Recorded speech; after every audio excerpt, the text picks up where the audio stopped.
네, 세종시 행정부시장 이우수 의원입니다. 오늘은 238번째 정례 브리핑으로 먼저 2019년 하반기 조직 개편 계획에 대해 설명드리겠습니다. 우리 시는 보다 효율적이고 체계적인 업무 추진과 대시민 서비스 강화 및 전략 사업의 원활한 추진을 위해서 하반기에 조직을 확대 개편하고자 합니다. 이번 조직 개편은 1국 1본부 4과를 신설하고 101명을 정원하는 방향으로 추진할 예정입니다. 이렇게 되면은 현재 저희들 실국 본부 수가 1실 6국 1본부인데 2실 6국 2본부로 되고 정원은 2063명에서 2164명으로 확대가 되게 됩니다. 조직 개편의 주요 내용을 말씀드리겠습니다. 이제 지속 가능한 도시 성장 동력 창출을 뒷받침하기 위해서 도시 성장 본부를 신설합니다. 도시 정책과와 도시 재생과를 건설 교통국에서 이관하고 도시 재생과에 뉴딜 사업 담당을 신설해서 도시 재생 뉴딜 사업 등 전략 사업 추진을 가속화할 계획입니다. 또한 미래 전략 담당관을 기획조정실에서 이관해서 행정도시지원과로 재편하고 공공시설물을 행복청과 LH로부터 체계적으로 인수받기 위해 공공시설 인수 담당을 신설하겠습니다. 아울러 스마트 도시화와 경관 디자인과를 신설해서 세종형 스마트시티 모델 완성과 시경관 공공디자인의 종합적 체계적 관리에 힘쓰겠습니다. 둘째로 문화체육관광 분야의 체계적 업무 추진을 위해서 문화체육관광국을 신설합니다. 문화 및 체육 관련 행정 수요가 급증함에 따라서 문화체육과를 문화예술과와 체육진흥과로 나누고 체육진흥과에 생활체육 담당을 신설해서 생활체육 인프라를 지속적으로 확충하는 등 시민들의 생활체육 기회 확대를 위해 노력하겠습니다. 셋째, 감염병 및 환경변화, 메르스라든지 식중독, 미세먼지 수질오염을 말합니다. 신속하고 선제적으로 대응하기 위해서 보건환경연구원을 개원합니다. 보건식품, 환경 등에 대한 종합적인 시험검사와 조사 연구를 담당할 보건연구과와 환경연구과를 신설하고 현재 있는 동물위생시험소를 보건환경연구원 소속으로 이관해서 가축전염병 예방과 축산물 검사의 전문성을 강화하도록 하겠습니다. 넷째, 세정 담당관을 세정과와 세원관리과로 나누어서 세정과에서는 지방세 부과와 지방세 제도 정책 등과 관련한 업무를 담당하고 세원관리과에서는 지방세 및 세수입 징수 등을 담당해서 급증하는 세무행정 수요에 효과적으로 대응하고자 합니다. 또한 경제정책과에 자율차 산업 담당을 신설해서 자율차 산업을 전략적으로 육성해 나가도록 하겠습니다. 이 밖에도 미세먼지 저감과 미세먼지 발생원의 효과적인 관리를 위해서 환경정책과에 미세먼지 관리 담당을 그리고 노후건물 그리고 공사장 등의 안전관리를 위해서 건축과에 지역건축안전센터 TF를 신설하겠습니다. 또한 보건소에 보건의료과 및 건강생활지원센터를 신설해서 시민의 건강을 지키기 위해 노력하는 한편 3개동, 종촌동, 고운동, 세롱동이 되겠습니다.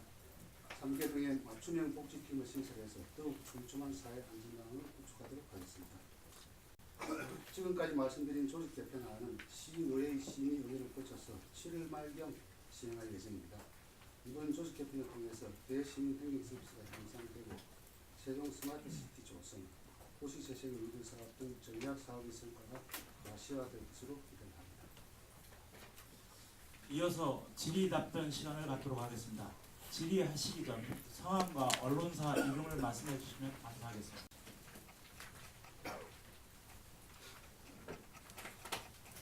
예, 서 기자님. 이제 서준건입니다. 예. 한약하게 101명 증원의 방법은 어떻게 신입 공무원들 채용하실 건지 하고 두 번째는 세원관리의 아마 지방세 우리 시에서 발생하는 여러 가지 세원 조달을 말씀하시는 것 같은데 내년도 과연 세원관리과에서 계획한 세원이 과연 얼마나 되는지 그리고 제일 마지막에서는 우리 현재 청사가 상당히 비좁아서 현재는 타 빌딩에 거주하고 있는데 청사 계획과 관련해서 있으면 간략하게 말씀해 주십시오. 예.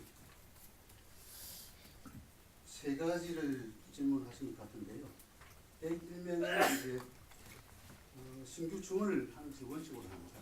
원칙으로 하고 신규 충원을 통해서 충원이 되지 않는 인력에 대해서는 자치단체가 전입을 실시할 계획이고요. 두 번째로 말씀하신 세원관리과 신설과 관련해서 세원은 내년도에 특별한 세원이 정대된다는 이런 차원에서 조직을 분리하는 것은 아니고 현재 아시다시피 그 세종시가 단층제로 운영되다 보니까 중층제로 2층 밑에 구가 있다 그러면은 세입이라든지 이런 부분을 구청 단위에서 징수를 다른 자치단체에서 많이 하는데 세종시에서는 그 부분이 지금 다 본청에 몰려 있습니다. 그러다 보니까 세정과에 지금 인력이 너무 지금 확대가 되고 그 공설 범위상에서 문제가 발생해서 이렇게 분과를 하는 것이고요. 아시다시피 우리 세원은 지방세 그리고 세외 수입 이렇게 상당히 자체 재원이 상당히 많은 정도고 6, 7천억 정도 되는 것을 제가 파악하고 있습니다만서도 하여튼 과분리는 기존의 업무량이 워낙 많이 모이고 공설 범위 차원에서 문제가 있기 때문에 분과를 한다 이렇게 이해해 주시면 되겠고요. 그다음 청사 지금 2구 신설되기 때문에 현재도 지금 옆에 민간청사에 경제국이라는 민화가 있는데 불가피하게 이번에도 2구이 신설되고 인력이 정원됨에 따라서 민간청사를 인대하는 것으로 추진을 해야 될 것 같습니다. 당분간이죠. 몇 년 정도? 지금 현재 저희들 청사 옆에 주차장 부지에 별관을 지금 신축할 계획으로 있는데 그 신축할 때까지는 한 3, 4년 정도는 운차를 해야 되지 않을까 그렇게 생각합니다. 예, 윤 기자님. 불지경제 윤소 기자입니다. 효율적 행정을 위하여 하반기에 조직 개편한다는 발상은 매우 좋다고 생각이 됩니다. 우리 세종시에서 행복청과 LH로부터 공공시설물을 인수하기 위해 공공시설 인수 담당 부서를 신설한다고 발표하셨습니다.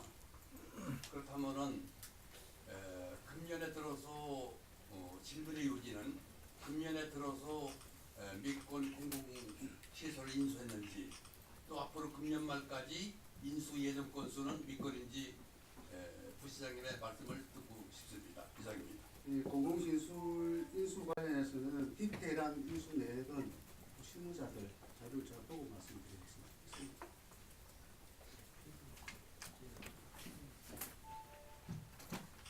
해당 부분을 통해서 별도로 조사를 해서 말씀드리겠습니다. 추가적인 세부 자료는 별도로 전달해 드리도록 하고요. 개략적으로 지금 의회에서도 지금 공공시설 인수 관련해서는 적극적으로 지금 나서고 계시고 그 시설 점검하는 장을 지금 행정부시장이 맡고 있습니다. 함께 신경 쓰고 있고 그리고 기존에 이제 이전 하기로 인수해 주기로 양해 주기로 되어 있었던 부분이 조금 지연되고 있는 부분이 있었는데 상당 부분 지금 행복청 그리고 통해서 상당 부분 순차적으로 이전해 주겠다는 지금 약속을 받고 있고요. 계획되어 있는 시설에 대해서는 지금 의회와 협조해서 실무적 참여하에 점검을 철저히 하고 있다는 말씀을 드리겠습니다. 장중식 기자님. 충청을보 장경수입니다. 오늘 조직 개편 관련해서 이제 두 번째 그 미래전략 담당관실에 대해서 좀 말씀 좀 여쭤볼게요. 이 행복도시건 설정하고 요즘 이제 사회 시도하고 굉장히 강력적으로 이제 시스템 움직이거든요. 근데 일단 명칭부터가 행정도시 지원과라가 있어요. 지원과라는 건 말 그대로 지원의 업무거든요. 주도적으로 이제 해당한 관계사람은 이 명칭부터가 조금 그렇다는 생각이 들고 저기 광역 상생 관리단이라든가 TF팀이 구성되어 있거든요. 늘 이 전담 부서가 하나 생기는 건데 여기 인원이라든가 정원 같은 경우는 어떻게 구성이 되는지 명칭하고 이제 구성 그 부분만 좀 말씀을 행정도시 지원과의 명칭에 대해서는 대등한 관계, 상생 협력, 분리시와 협력 이런 차원에서 명칭을 지원이라는 명칭이 조금 부족해 보인다 내지는 이렇게 생각하시면 되고요. 어쨌든 더 좋은 명칭이 있으면 알려주시면은 참고하도록 하겠고, 어쨌든 법상으로는 현재 행정도시 여기에 대한 도시계획 권한 자체는 일단 주택 건축에 관한 권한이 올 1월 초에 세종시로 이관되어 온 부분이 있지만 올바른 이런 도시계획에 관한 의무 자체가 행복청이기 때문에 그 업무는 법적으로 행복청에서 하게 되는 것이고, 우리 시 입장에서는 그 업무에 관해서는 스포트하는 업무 이런 차원에서 지금 명칭이 이렇게 정해져 있는 것 같습니다. 업무가 나중에 변화 정도에 따라서 명칭은 더 개선될 여지는 충분히 있는 것이고요. 어쩌더라도 좋은 명칭이 있으면 말씀해 주시면 좀 참고하도록 하겠습니다. 그리고 인력 부분이 늘어난 부분에 대해서는 잠깐 자료를 갖고 있고요.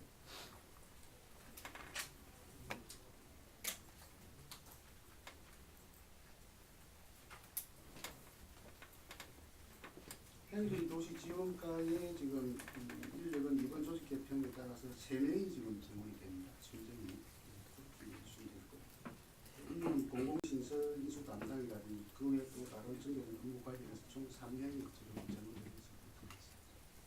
간단한 추가 질문 하나 드릴게요. 부시장님 좀 오해를 하시는 것 같은데 행복중 주도로 저건 맞아요. 도시계획하는데 각 시도에서 2분씩 있잖아요. 파견이 돼 있거든요. 상생기획단이라는데. 상생기획단 예. 말씀하시는 겁니까? 그럼 이 도시계획이 고유 업무는 행복청이 맞는데 각 시도에서 고위직 2분씩 갔다는 건 대등한 관계에서 광역적 의미였잖아요. 도시계획 의견을 반영하겠다는 의미예요. 지금 우리 청사 6층에 있는 상생기획단 그걸 말씀하시는 건가요? 아니요, 행복청. 행복청이죠. 네네. 그거는 그 도시계획 광역도시계획 하기 위해서 지금 파견된 그걸 말씀하시는 거죠. 그렇죠. 그거는 행복도시 내에 기본적인 도시계획 권한 자체는 행복청이 다 알고 계시는 사안이고, 4개 인근 4개 시도와 관련해서 광역적인 차원에서 도시계획을 한번 해보자. 그거 때문에 그 업무와 관련해서 지금이 행동을 하는 것으로 알고 있습니다. 요 행정 지원과는 그 업무를 포괄해서 더 큰 우리 이쪽에 그 행복도시 내의 업무에 더 집중하는 그런 지원 업무라고 생각하시면 되겠습니다. 알겠습니다. 다음은 박원순 기자님. 네, 세종파남의 박은주입니다. 질문 드리겠습니다. 저는 이 문화체육관광국에 대한 신설 부분에 대해서 질문을 좀 드리겠습니다. 이 문화체육관광국에 문화예술과 체육진흥과 관광문화재과 교육지원과 이렇게 나눠진다고 하셨는데요. 사실 지금까지 세종축제도 마찬가지고요. 올 초에 문화재단에서 브리핑을 하실 때도 세종축제라든가 이런 부분을 문화재단에서 관리를 하시고 공모사업이나 이런 것들을 다 관리를 하고 계시죠. 그런데 지금 문화예술과가 신설이 됩니다. 그러면 문화재단과의 지금 하는 일의 차별화라든가 아니면 우려되는 거 문화재단이 시의 문화예술과의 지시라고 표현하면 좀 그럴까요? 그 프로그램에 맞춰서 따라가는 건 아닌가? 독자적인 재단 아니겠습니까? 이런 우려도 있는데요. 어떤 일을 하게 되고 어떤 차별화가 있을 거고 문화재단의 일은 어떻게 되는 건지 특히 공모사업이나 이런 부분에 대해서는 부작용이 없을 수가 없죠. 예. 뭐 지원을 받는 팀과 못 받는 팀과의 차이점, 누구의 지원을 받는다 이런 얘기들이 안 나올 수가 없는데 앞으로 이런 부분이 시에서 관리를 하게 되면 시에서 관리를 하게 되면이 아니라 시에서 좀 조정이 들어가는 건가 이런 우려가 나올 수밖에 없습니다. 어떻게 처리를 하실 건지 궁금합니다.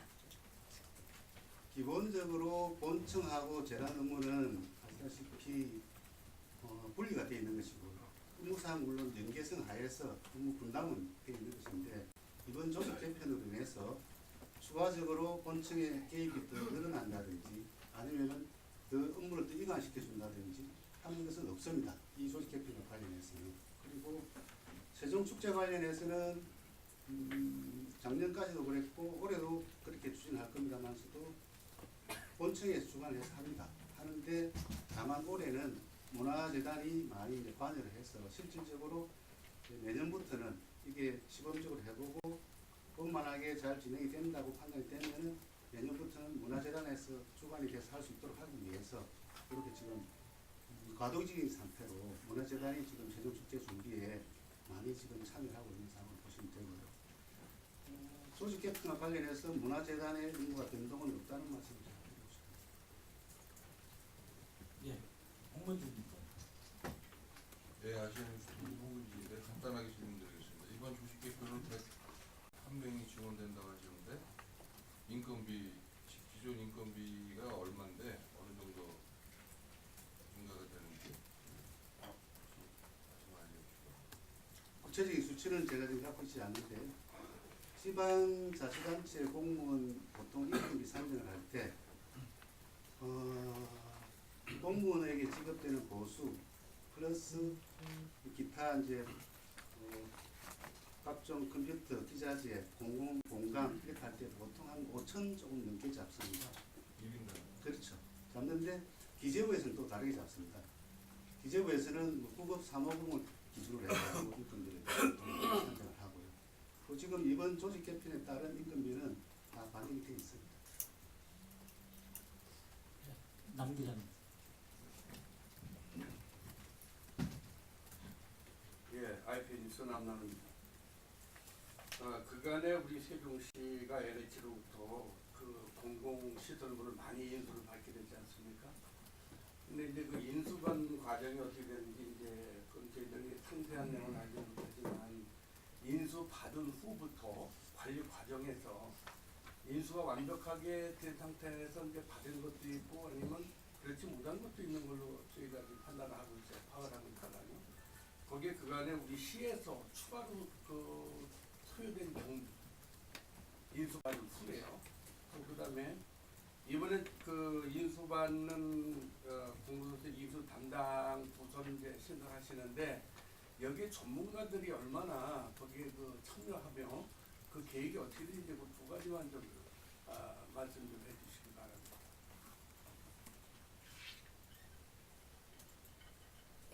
기존에 인수받은 시설을 다시 문제가 있어가지고 점검하고 또는 뭐 보완 내지는 수리하기 위해서 어떤 추가 비용에 대해서 제가 지금 현재 자료를 갖고 있지 않습니다.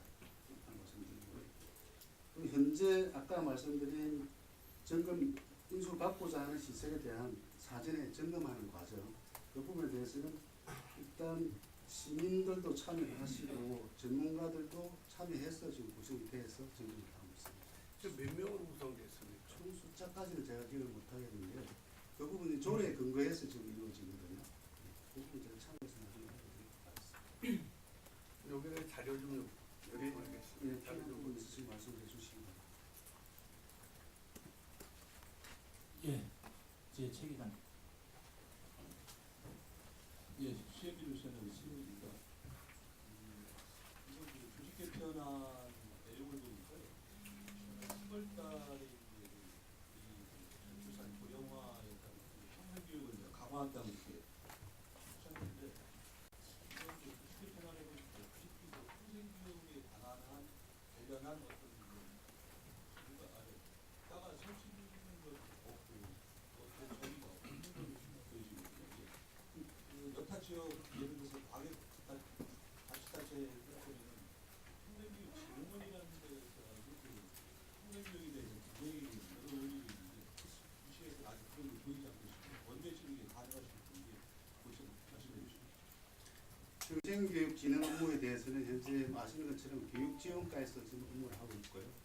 그리고 우리 또 말씀하신 인재육성 평생교육 지금 재단이 있기 때문에 거기서는 지금 말씀하시는 부분은 자치단체의 레벨에 따라서 센터 다른 데는 이제 지역 시군구 단위별로 센터도 있고 광역에는 원이 있고 이렇게 하는데 그 센터를 말씀하시는 것 같은데 그 부분은 저희들이 한번 논의를 한 적은 있습니다. 근데 단청자 하에서 뭐 읍면동 내지는 시군 중간 우리 관역이라고 생각을 할 때 그 밑에 단위의 센터를 별도로 만들 필요성이 있는지 아니면은 지역이 그렇게 넓지가 않기 때문에 인재교육, 평생교육진흥원에서 별도의 근무를 하는 게 바람직한지 한번 검토하고 있는데요. 지금 이 단계에서는 말씀하시는 센터를 설치할지 안 할지는 여기서는 논의된 결정이 된 사항이 없기 때문에 이것은 적답 드리기 좀 곤란한 상황입니다. 예, 김지원 기자. 예, 경종일보 김종 기자입니다. 그 세종시가 그 스마트 도시로 선정이 돼서 스마트 도시가가 신설되는 걸로 알고 있는데요. 그 인력과 규모는 어떻게 되는지 좀 설명 좀 해주시고요. 그 타 지자체들이 스마트 도시가가 있는 지역이 있는지 그것도 좀 설명 부탁드리겠습니다. 타 지자체에 스마트 도시가가 있는지는 제가 아직 지금 파악을 못하고 있고요. 스마트 도시가에는 기회 자체가 잠깐만 기다려주십시오.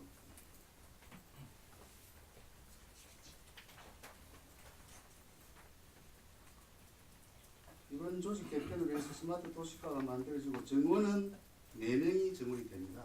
정원이 되고 기존에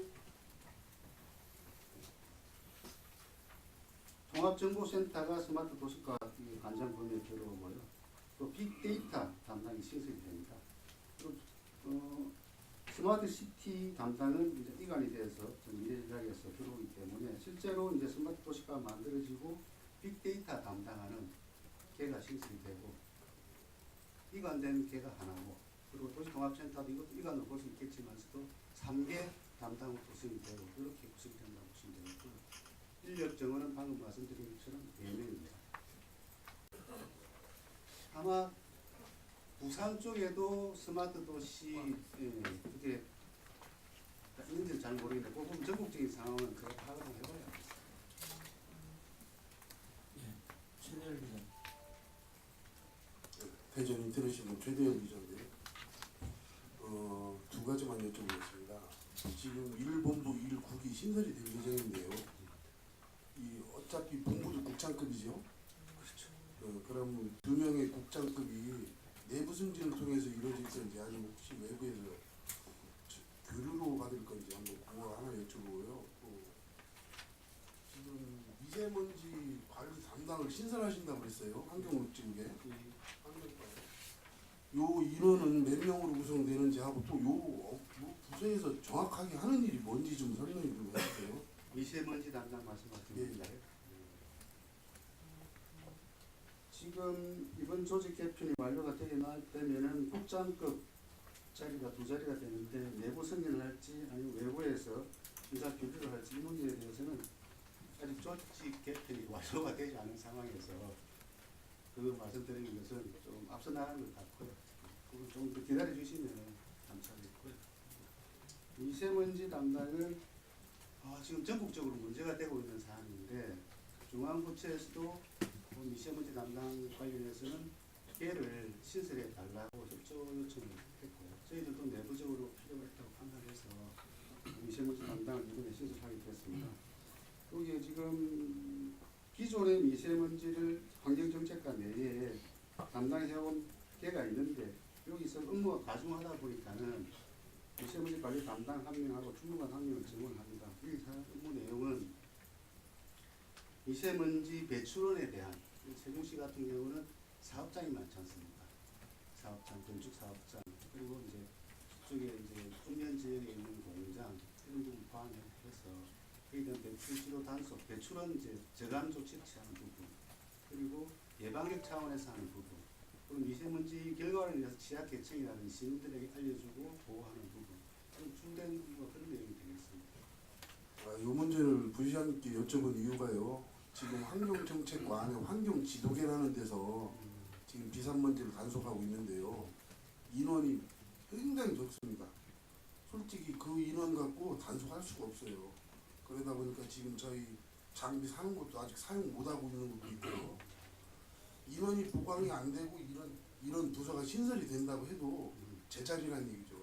결국에는 생색내기일 뿐이고 현실성 있는 대책은 아니라는 얘기죠. 그래서 여기 인원을 보강해서 진짜 미세먼지를 단속할 수 있고 미세먼지 저감을 효과적으로 어떤 그 성과가 도출되기 위해서는 인원 보강이 제일 절실해요. 근데 지금 결국에는 계속 이렇게 뭐라고 할까 배제가 됐었어요. 그래서 이번 조직 개편에 조금 담아주셨으면 하는 마음에서 드리는 말씀이에요. 네, 충분하지는 않겠지만 이번 조직 개편에 따라서 2명이 제공된다는 말씀이 드리겠습니다.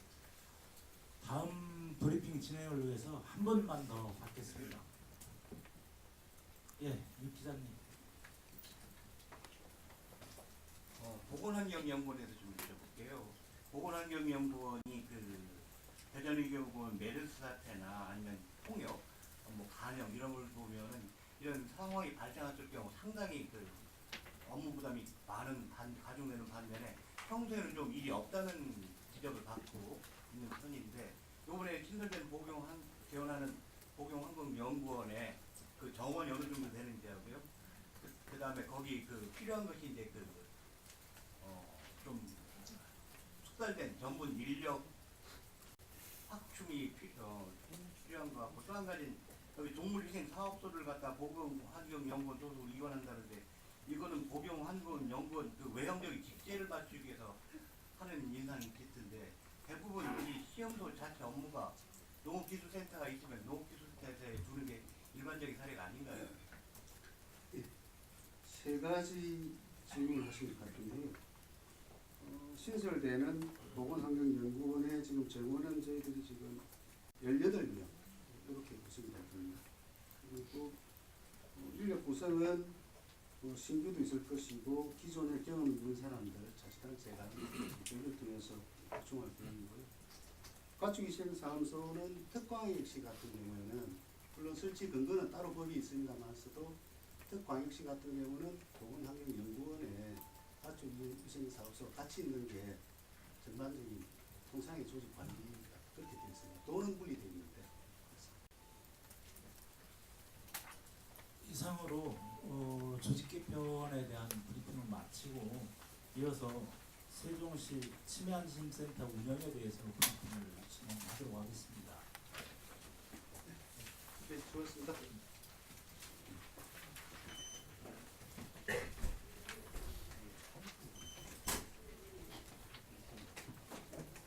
이어서 보건소장님의 브리핑이 있겠습니다. 보건소장님은 지난 3월 25일 새로 취임하셨습니다. 브리핑에 앞서 간단한 인사를 하시고 브리핑을 진행하십니다. 네, 만나뵙게 돼서 반갑습니다. 3월 25일자로 새롭게 부임한 세종특별자치시 보건소장 권근용이라고 합니다. 세종 시민들은 이미 전국에서 상당히 건강한 수준을 유지하고 있지만 더욱더 건강한 도시를 만들기 위해서 최선의 노력을 다해 나가겠습니다. 짧게 인사드리고요. 이어서 세종시 치매안심센터 운영에 대해서 설명드리겠습니다. 2017년 65세 이상 인구가 전국적으로 708만 명으로 전체 인구의 13.8%를 차지하고 오는 2030년에는 24.6%, 50년에는 38.1%로 지속적인 증가가 예상이 됩니다. 그에 따른 치매 인구도 증가하고 2030년 전체 노인의 10%인 127만 명까지 치매 환자가 있을 것으로 추산하고 있는 상황입니다. 전국적으로. 우선 치매 어르신이 발생을 하게 되면 무리하게 감당하는 과정에서 이제 가족 간 갈등 그리고 가족 해체 등 고통이 심화되고 돌봄 부담에 따른 실직, 정서적 고립 등으로 사회적 비용이 증가하고 굉장히 중요한 인구 고령화에 따른 사회적 문제로 대두되고 있습니다. 정부에서는 이러한 사회 문제를 해결하기 위해서 지난 17년 9월에 치매 국가 책임제를 발표를 했습니다. 아시다시피 우리 시에서도 이러한 정부 시책에 발맞춰서 치매 안심센터 운영을 해왔고 또한 강화하고자 합니다. 기존에는 충남대학교 병원의 위탁 운영을 해왔던 치매 안심센터를 2019년부터는 세종시 보건소에서 직접 운영하고 있고 신도시 지역 이용자 편의를 위해 6월 중에 어진동 복합 커뮤니티센터에 치매 안심센터 분소를 개소하여서 본격적으로 업무에 임할 계획입니다. 추진 계획입니다. 우리 시는 신도시를 중심으로 인구가 급격하게 증가함에 따라서 치매 인구도 또한 증가할 것으로 예상하고 있습니다. 또한 증가해 왔습니다. 이에 보건소에서는 치매 안심도시 행복세종이라는 표 아래 치매 안심센터를 내실 있게 운영해 나가고자 합니다. 크게 치매 관리 사업은 4가지로 구성되어 있습니다. 첫 번째가 조기 발견, 두 번째가 등록 관리, 세 번째가 치료비 지원, 네 번째가 가족 지원입니다. 구체적으로 말씀을 드리면 첫 번째 치매를 조기에 발견하기 위해서 경로당, 복지회관 등 찾아가는 조기 선별 검진 이것은 60세 이상 노인을 대상으로 하고 있고요.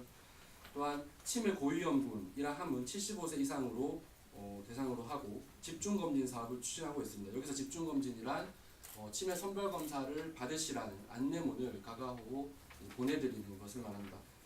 또한 둘째, 치매 환자의 체계적인 등록과 지원이 가능하도록 등록을 유도하고 또한 지문을 사전에 등록해서 또 길을 잃을 때 또 이렇게 조치를 충분히 할 수 있도록 합니다. 또한 배회 우려 어르신에게는 인식표를 보급을 하고 기저귀와 물티슈와 같은 조호 물품을 제공하고 있으며 치매 치료 관리비를 월 3만 원 이하 실비 범위 내에서 지원하고 있습니다. 세 번째, 이제 치료에 대한 부분인데 치매 환자 단기 쉼터에서 치매의 진행 속도를 늦추고 사회 활동이 가능하도록 인지재활 및 일상생활 활동 훈련 프로그램을 제공하고 있고 치료에 대한 지원도 병행하고 있습니다. 마지막으로 치매 환자 부양 부담이 있는 가족들에 대해서는 스트레스를 경감하고 환자 돌봄 역량을 강화하기 위해서 치매 가족 자조 모임을 지원하고 치매 가족 카페를 운영하는 등 치매 가족 지원 사업도 병행할 계획입니다. 치매 안심센터에서는 치매 환자 및 가족 지원 사업 외에도 치매 인식 개선, 교육, 홍보 사업도 적극 추진하여 치매에 대한 시민들의 인식을 개선하고 치매 어르신을 서로 돕는 지역사회가 될 수 있도록 유도해 나갈 계획입니다. 정리하면 지금까지 치매 안심센터는 이제 조치원에 있는 그 본소에서만 운영이 되어 왔기 때문에 정부의 치매 국가 책임제가 대부분 이제 치매 안심센터를 통해서 이루어진다라고 봤을 때 인구가 상당히 많이 증가하고 있는 신도심에서는 이용하기가 상당히 어려웠습니다. 그 부분을 해소하기 위해서 어진동에 분소를 개소해서 더욱더 강화해 나간다는 것이 요지이고요. 이를 통해서 우리 시는 전국 제1의 치매 안심도시 실현을 목표로 치매 환자와 가족을 위한 다양한 프로그램을 개발하고 관내 요양병원, 재가 노인지원센터, 요양원, 주간보호센터 등 유관기관과 충분히 연계하여 실효성 있는 치매 관리 사업이 될 수 있도록 노력해 나갈 계획입니다. 이어서 질의 답변 시간을 갖도록 하겠습니다. 질의하시기 전 성함과 언론사 이름을 말씀해 주시면 감사하겠습니다. 예, 김 기자님. 예, OTN 뉴스 임헌선 기자라고 합니다. 물론 치매하면 어르신들이 지금 치매 때문에 많이 고생하고 계세요. 또 요 근래 요양원이라든가 요양병원에서 치매 관련해서 각종 사고가 도출되고 현재 입장입니다. 그래서 세종시에서는 이 요양병원에 있는 간병인의 관리 것이 최고 중요하다고 보는데요. 그 간병인의 노인 폭행 사건이라든가 이런 것이 발생을 하셨을 때 현재의 법률에 행정 법률에 의하면 조치할 권한이 그러니까 조치할 법이 규제가 할 법이 부족하다고 현재 파악하고 되고 있습니다. 세종시에서는 앞으로 그 관련해서 어떤 행정 조치를 할 예정인지 특히 조례를 바꿔서더라도 노인 복지에 대해서 첨예하게 대립되어 있는 노인 복지 정책을 강화할 의향은 없으신지 견해 좀 부탁드립니다. 네, 말씀하신 요양병원 또는 요양원에서 이제 여러 가지 치매 환자에 대한 문제점들이 여러 가지 사회적 문제가 되고 있는데 이 부분은 결국에는 이제 시청 또는 보건소에서 얼마만큼 개입할 수 있느냐는 결국 관련 법령에 따라서 하게 되는데 기본적으로 이런 뭐 폭행, 노인 폭행 이런 부분들은 환자 안전에 관한 법률이 있습니다. 그런 부분에 따라서 또는 이제 의료법도 있고요. 그래서 그런 부분에 대해서 조치할 수 있는 부분들은 최대한 조치할 수 있도록 좀 지금 현재 필요한 걸 무엇인지 좀 검토해 보도록 하겠습니다. 다만 노인 복지 차원에서는 오늘 이제 치매에 대해서 쭉 설명을 드렸는데 가장 중요한 부분이 이제 질병 또는 이제 정신건강에 대한 복지가 중요하고 그래서 이런 치매 안심센터와 정신건강복지센터를 통해서 이루어지고 있고 여러 가지 만성질환에 대한 프로그램 또는 지원 서비스도 이루어지고 있는데 그것뿐만 아니라 이제 보건을 넘어서는 그런 노인 복지에 대해서는 제가 다 답변을 드리기는 곤란할 것 같고요. 앞으로 세종시가 비교적 젊은 도시이긴 하지만 원도심을 중심으로 여전히 어르신들이 많고 그런 생활에서 어려움이 없도록 관련 부서하고 협의해서 보건소에도 할 수 있는 부분들을 최대한 강화해 나가겠습니다. 박 기자입니다. 네, 세종사령의 박은주입니다. 정말 정책이라든가 노인들을 위한 케어 문제가 참 잘 되고 있다라는 생각은 드는데요. 한 가지 안타까운 건 얼마 전에 인물 다큐 프로그램인 몇 부작짜리의 그 KBS에서 제작된 프로그램을 보셨는지 모르겠는데 젊은 치매 환자들의 발생률이 높아지고 있다는 사실. 이게 또 하나의 사회 문제가 되고 있죠. 그 치매 얘기가 나오면 이제 노인, 어르신들 이렇게만 지금 생각을 하는데 앞서서 말씀하셨듯이 세종시는 젊은 도시입니다. 이게 우울증하고 치매하고 구분이 잘 안 되면서 그게 사회 문제로 발생돼서 청년 치매 환자들에 대한 관심을 갖자라는 얘기가 나오기 시작하는데 아직 그 부분에 대한 얘기를 너무 섣불리 지금 나가기는 어렵겠지만 그런 것들에 대한 파악은 하고 계신 건지 그걸 여쭙고 싶습니다.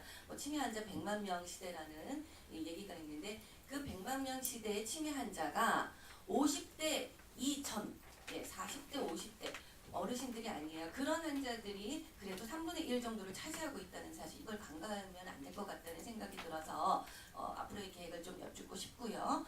그러면서 앞서서도 얘기했지만 요양원 문제, 노노케어 부분에 대해서 치매 환자들을 너무 젊은 사람들한테만 맡기다 보니까 젊은 사람들은 이해 못하는 대화들이 많죠. 그런데 노노케어라고 해서 어르신들끼리 서로 케어할 수 있는 사람을 짝지어주니까 그런 사고는 줄었다. 이런 결과가 나오는데 그런 부분에 대해서도 어떤 대책을 가지고 계시고 앞으로 이런 케어 문제에 대해서 대책을 세우실 건지 궁금합니다. 네, 먼저 젊은 층의 치매 환자들 사실 뭐 치매가 이제 크게 치매 유형이 4가지 정도, 알츠하이머, 혈관성, 또 전두엽 이렇게 4가지 정도로 되고 있는데 젊은 층에서도 혈관성 치매라든지 여러 가지 다른 그런 일반적인 노화와 관련성이 떨어지는 그런 인지 저하가 충분히 발생할 수 있고 특히 세종시에서는 그런 젊은 인구가 많기 때문에 그런 부분들에 관심을 더 가져야 될 것으로 생각을 하고 있습니다. 다만 거기에 대한 이때까지 구체적인 방안에 대해서는 저희도 충분히 더 해봐야 될 것 같고요.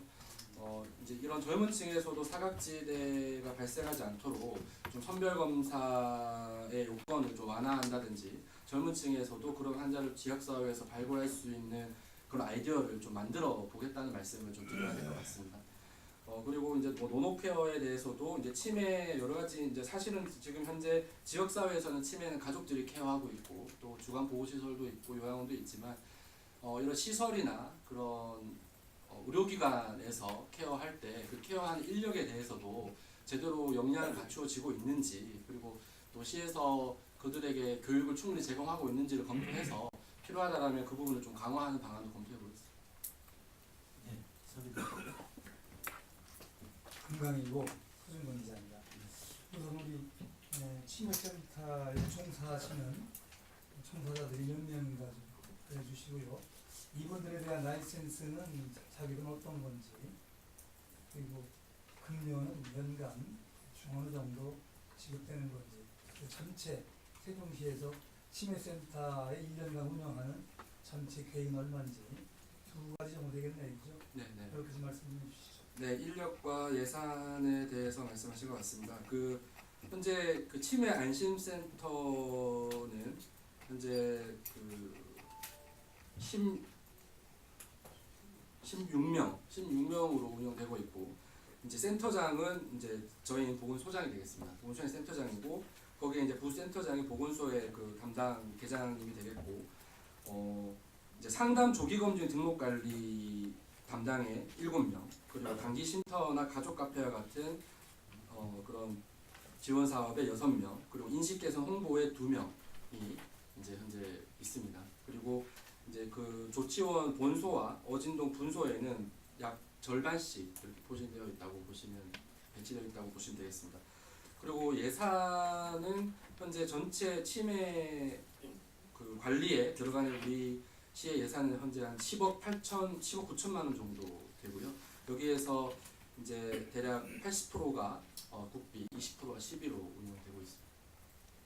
요거 외에 현재 일반 요양병원에서 환자를 받아서 하는 거 있죠? 네. 그거는 지금 현재 예산은 별개죠? 그쪽에서도 나가는 국비입니다. 일반 병원에 대해서는 저희가 이제 그 협약을 맺은 병원에 대해서는 감별 검사나 진단 검사 이런 부분들을 이제 비용을 본인 부담 없이 줄 수 있도록 저희가 예산으로서 방금 말씀 예산으로서 지원을 하고 있습니다. 15, 8천이 나가는가? 15억 8천만 원 안에서 나가는 부분도 있고 저희가 건강보험공단에 예탁을 해서 거기서 이제 건강보험 제도 안에서 이루어지는 부분도 있습니다. 네. 그리고 이제 저희가 그 치매안심센터의 운영 인력으로는 주로 간호사와 그리고 이제 임상심리사 분들을 중심으로 구성이 되어 있습니다. 장 기자님. 아유, 시간이 많이 되는데 간단한 거 하나 여쭤볼게요. 네. 보건소는 주로 이제 행정지도라든가 현황 파악에 집중인데 저는 매주 말에 부분의 그 시설에 대해서 한번 여쭤볼게요. 네. 요양병원하고 대관노인지원센터 하니까 뭐 방문하는 거하고 그다음에 이제 병보호센터는 노인 쉼터잖아요. 네. 그 노치원이라고 부르는데 그 현황에 대해서 좀 간단하게 말씀해 주세요. 예. 그리고 그 치매 인구도 있잖아요. 여기서 수용할 수 있는 있잖아요. 네네. 한계가 있는지 아니면 적정한 상태인지. 우선 우리 세종시 내에 현재 등록되어 있는 치매 분들의 숫자는 현재 약 1,090명으로 되어 있고요. 다만 전국적인 유병률을 고려를 했을 때 대략 3,000명 정도의 치매 환자가 있는 것으로 파악이 되고 있습니다. 그래서 대략 3분의 1 정도가 실제로 등록 관리되어 있는 점이 있고요. 그리고 이제 그 관련된 연계 시설로는 현재 세종시 요양병원이 6개소, 그리고 주간 보호시설이 8개소, 그리고 노인요양시설이 10개소, 그리고 재가노인 복지시설이 28개소입니다. 다만 이 시설들에서 현재 세종시의 그 치매 인구 그리고 경증 그 경도 인지장애인 전 단계인 분들까지 얼마만큼 수용할 수 있는지는 지금 현재 어느 정도는 수용이 있어서 굉장히 부족하다라는 인식은 좀 없는 상황인데 앞으로도 이것이 과연 계속 충분할 것인가에 대한 부분은 좀 면밀히 계속 모니터링을 해 나가야 될 상황입니다. 예, 김지훈 기자님. 예, 경통일보 김종 기자입니다. 간단하게 하나 질문드리겠습니다. 치매 환자들 대부분이 요양원이나 이제 주간보호실에서 케어를 받는데요. 일부 지역에서는 다른 지역인데요. 중증 치매 환자의 경우 시설에서 이렇게 그런 환자들을 거부하는 경우도 있다고 하는데 혹시 세종시에서는 없는지 좀 설명 부탁드리겠습니다. 세종시에서는 아직까지 그런 문제가 좀 심각하게 대두된 적은 제가 없는 것으로 알고 있고요. 그런 부분이 없는지 또 있는지 관련 의료기관하고 좀 연계해서 좀 긴밀 좀 있다면 발견할 수 있도록 좀 하겠습니다. 예, 홍 기자님. 네, 아시아뉴스 동경 홍근진인데요. 아까 우리 기자 질문에 살짝 언급이 됐었는데 좀 방향이 다른데 치매에 관해서 물론 노인복지 차원에서도 접근할 수 있지만 정신건강 차원에서 접근할 수 있잖아요. 큰 범주에서 최근에 사회적으로 문의가 되고 있는 조현병 관련해서 아까 우리 기자님 잠깐 젊은 분들의 치매라고 표현하셨는데 이제 전체적으로 조현병이라고 표현이 되고 있죠 최근에. 물론 이게 보건소에서 전체적으로 관리하실 일인지는 모르겠지만 계획이 있다든지 전국적으로 어떤 방향을 잡고 계시는지 청소년 정신건강에 관해서는 지금 교육청에서 관리하고 있고 그런 면이 있는데 종합적으로 보건소에서는 어떤 계획을 세우고 계시는지 혹시 계획이 있으시면 말씀해 주시기 바랍니다.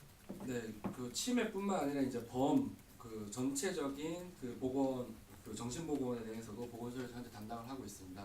근데 이제 그 최근 사회적 문제로 그런 조현병 환자의 범죄 이런 부분들이 굉장히 사회적 문제가 되고 이들에 대해서 어떻게 관리를 해야 되느냐 그리고 지역사회와 정부가 나서야 된다라는 부분에 있어서 계속 활발하게 논의가 되고 있는 것으로 알고 있고요. 다만 조현병은 치료를 꾸준하게 받으면 충분히 이러한 사회적 문제를 이제 없이 잘 지낼 수가 있는데 조현병 환자들을 지역사회에서 얼마나 빨리 발견을 하고 그리고 치료가 안 되는 부분에 있어서 어떻게든 병원에서 충분히 치료를 받을 수 있도록 입원을 시키고 그리고 그 입원하고 퇴원했을 때 충분히 교육을 하고 또 퇴원하고 지역사회에 나와서도 제대로 관리가 되고 있는지 이 전반적인 이 사이클이 제대로 돌아갈 수 있도록 하는 것이 중요한데 지금 이 부분에 대해서는 현재 세종시에서도 정신건강복지센터가 있습니다. 그래서 정신건강복지센터에서 뭐 자살 예방 그리고 이제 어떤 조현병이나 양극성 장애와 우울증 환자에 대한 조기 발견과 치료와 상담을 이제 운영하고 있는데 그것만으로는 부족하기 때문에 이제 경찰청, 교육청 그리고 관련 뭐 지자체 여러 단체들과 협력을 해야 될 사안이 있습니다. 그래서 지금 정기적으로 정신건강복지센터 운영에 대한 그 협의체를 운영하고 있고 그래서 조현병 관리 환자뿐만 아니라 최근에 또 자살도 굉장히 문제가 되고 있기 때문에 이거를 제가 선언적으로 어떠한 측면을 더 하겠다라고 지금 현재 말씀드리기는 어렵고요. 다만 우리 시 내에 전반적인 유관기관과 유관단체와 더불어서 현재 그런 협의를 좀 더 강화해 나가고 있다. 그리고 전체적인 사법입원이나 그런 강제입원에 대해서는 정부에서 마련되고 있는 그런 법적인 조치에 발맞춰서 발맞춰서 선행적으로 우리 시에서도 대응하겠다는 말씀드립니다. 예, 윤 기자님. 복지경제 이윤소 기자입니다. 시민들의 삶의 질이 향상을 위해서 치매 운영센터에 대한 계획을 권 수장님으로부터 상세히 잘 들었습니다. 이 중에 치매 가족 지원 사업을 한다고 말씀하셨는데요. 네. 대부분의 부모는 세도시는 그렇지 않지만은 시군에서 뒷갈 좋은 행정 빚내기 위한 그 분수의 업적을 위해서 한 행정도 사실 많습니다. 그러면은 투자한 만큼 성과가 나와야 되는데 실질적으로 치매 가족한테 어떻게 지원하고 얼마나 할 것이며 효율적으로 관리를 어떻게 할 것인지 말씀해 주셨으면 감사하겠습니다. 이상입니다. 네, 좋은 지적이신 것 같습니다. 그 치매 가족에 대해서는 저희가 이제 치매로 진단받고 등록된 환자의 가족들에 대해서는 헤아림 교육이라고 해서 저희가 그 8주 동안 8주 과정의 그런 그 교육과 그런 훈련 프로그램이 있습니다. 그래서 여기서는 어떻게 치매 환자를 이해하고 어떻게 잘 돌봐드리고 그리고 그 증상이 좀 더 완화되고 진행이 늦춰질 수 있도록 어떻게 해야 되는지 어떻게 도와드려야 되는지를 8주 과정에서 교육을 해드립니다. 교육을 해드리고 8주 과정이 끝나면 월 1회 그런 가족분들의 모임을 주선을 하고 모였을 때 여러 가지 교양 프로그램도 들을 수 있고 여러 가지 또 가족분들 간의 그런 지지나 격려, 정보 공유 이런 부분들을 할 수 있도록 지원하고 있습니다. 즉 요약해서 말씀드리면 8주 과정의 교육 프로그램 그리고 이것이 끝나면 월 1회씩 모임을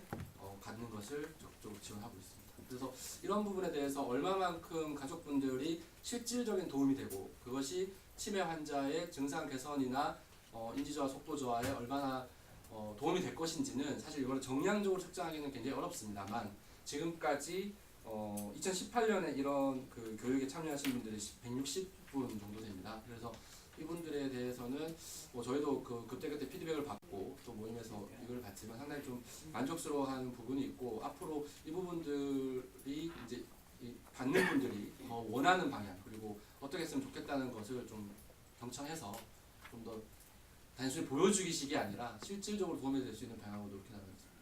자, 그렇다면은 치매 가족을 효율적으로 환자를 관리 위해서 아까 얘기한 그런 교육 프로그램을 통해 가지고 관리를 잘하도록 하는 지원이다라고 말씀하셨는데 그것은 이제 정신적으로 또한 그 관리 측면에서 성과를 내기 위한 것은 좋다고 생각합니다. 하지만 대부분의 그 치매 가족들은 선인들이고 어려운 가족들이거든요. 네. 그래서 그 관리하는데 상당히 어려움이 있는데 물질적으로 예를 들어서 한 달에 월 뭐 20만 원이다, 80만 원이다, 뭐 기저귀값이다 짧게 이런 것들을 짧게 지원할 수 해주시기 있는 바랍니다. 건지. 네. 일단 지금으로서는 이제 원하시는 분들에게 이제 정기적으로 기저귀, 뭐 세포, 물티슈 한 포 이렇게 세트해서 조호 물품을 전달을 해드리고 치료 관리비를 중위소득 120% 이하인 분들에게는 치료 관리비를 이제 월 3만 원 범위 내에서 이제 그 치료 관리비 실비를 지원하고 있습니다만 말씀하신 뭐 수십만 원 단위의 지원에 대해서는 뭐 좀 더 검토가 필요하지 않을까 생각합니다. 시간이 한 50분 가까이 지났습니다. 딱 한 분만 더 받도록 하겠습니다. 예, 유 기자님. 예, 저번에 그 세종시가 치매안심센터장을 충남대학교 김정란 교수가 맡고 있었죠. 네, 맞습니다. 예, 그분하고 저분은 좀 쭉 정기적으로 볼 기회가 있어서 되고 있었는데 우선 그 안심센터에서 하는 업무 가운데서요. 지금 그 전에 충남대학교에다 위임했을 경우에는 그 인지능력 검사 같은 거 있지 않습니까? 예, 예. 그런 거 같은 경우가 이제 그 좀 자주 있었는데 요즘은 어떻게 하고 있나요? 지금 보건소 직영으로 전환되고 나서 그 서비스 측면에서 뭐 없어지거나 그렇게 약화된 부분은 없습니다. 여전히 모든 해당 대상 그 어르신들은 무료로 그 안심센터에서 조기 선별 검사와 진단 검사와 간별 검사까지 의료기관 연계해서 여전히 받으실 수 있고요. 의료기관 연계라는 게 어디로 하는 거예요? 지금 의료기관 연계는 그 저희가 이제 주 2회씩 이제 그 여기 세종시의 두미소 신경과라고 있습니다. 그 특정 그 의료기관과 연결해서 여기에서는 이제 유일하게 이제 CT를 운영하기 때문에 이제 장별 검사가 가능합니다. 그래서 거기서는 협력 의사 두 분이 월 1회씩 치매 안심센터로 오셔서 이제 매주 화수에 8시간씩 진료하시면서 이때 이제 전문의 진료를 받으실 수가 있고요. 또한 뭐 다른 그 세종 심정신건강의학과나 삼성 마음거리 정신의학과 같은 다른 정신건강의학과 의원과도 협력을 체결해서 필요시에는 여기에서도 진단 검사와 치료 연계를 할 수 있도록 지금 협력이 된 상태입니다. 그럼 거기 치매 등급 판정까지 가능한가요? 치매 등급은라기보다는 장기 요양 등급, 네, 장기 요양 등급에 대해서는 뭐 굳이 여기서는 치매 중심으로 협약이지 또 장기 요양 등급에 대해서는 일반적인 장기 요양 등급 판정할 수 있는 의료기관이 이보다 더 많이 있는 상황. 여기도 당연히 가능. 예. 예. 이상으로 청재 브리핑을 모두 마치겠습니다. 아니다. 오늘 참석해 주신 언론인 여러분 감사합니다. 그 등급 판정은 건보공단에서 최종적으로 하게 되는데 거기에 따른 이제 기본적인 이제 의료기관의 소견이나 이런 부분들은 의료기관에 충분히 받고 나서 그렇게 판정. 다시 한번 광고 말씀드리겠습니다. 오늘 나저곰탕에